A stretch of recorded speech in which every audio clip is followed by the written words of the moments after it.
Shalom, shalom, festivamos. Give all praises and glory to Yahweh Shemashai. And I want to say, elders and apostles, a great millstone. Jesus with the world and teach well. So, I'm going to post this quick video out real quick because I need to get some things ready for camp, charge up my gear, get my gear packed and ready, and come up with maybe about 10, 20 verses or something to get into. I don't think the weather is going to be that bad in the morning, so I'll leave pretty early to get out there. And I think it will rain while I'm out there, so I'll take my umbrella.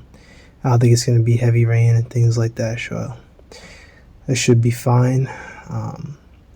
To be out there and things like that, breathe those elements. Just hopefully the audio comes in, all right? Sometimes that has happened to me where the audio can get a little muddled. I don't have a very loud speaking voice. I'm not a very loud person. But I need to work on talking a little louder while I'm out there. Things like that. Not too loud, of course, but not like yelling, but you know what I mean.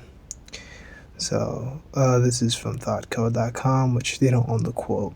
This is from George Orwell's book 1984, which is a book I read in high school. They made a movie about it, but honestly you should just read the book or watch a summary of the book. But I think the book is pretty good. I liked it. It's a science fiction kind of piece. It talks about dystopian societies, things like that. Another book that's kind of similar that I read, I'm gonna say about 2 years ago, maybe 3 years ago, was Starship Troopers. Was it called Starship Troopers? I got it in here somewhere. On my bookshelf. You'd think it is called Starship Troopers, but that one kind of goes to like a lot of the similar themes as 1984, like a dystopian society. But Starship Troopers is a bit different.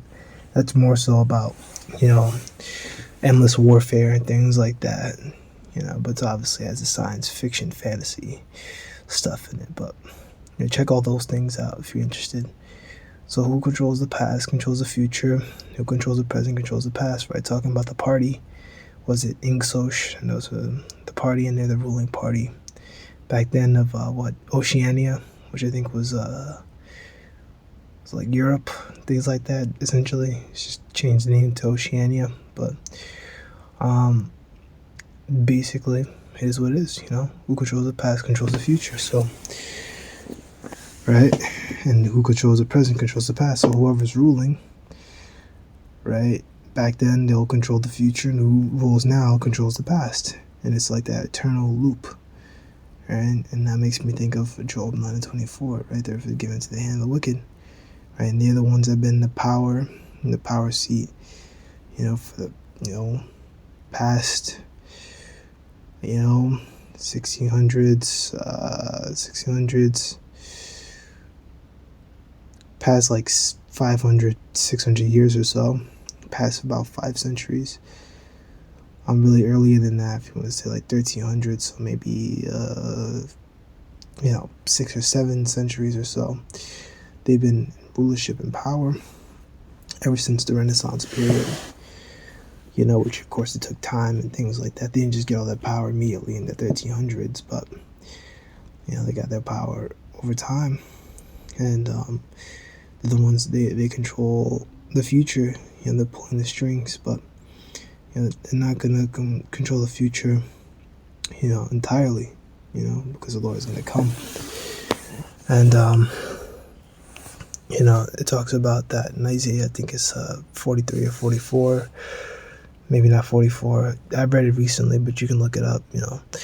I sold in the wickedness. I held my peace, but now the Lord will rise against his enemies. So Lord been quiet for a minute. Letting all these things go down, but time is coming where things are gonna go down.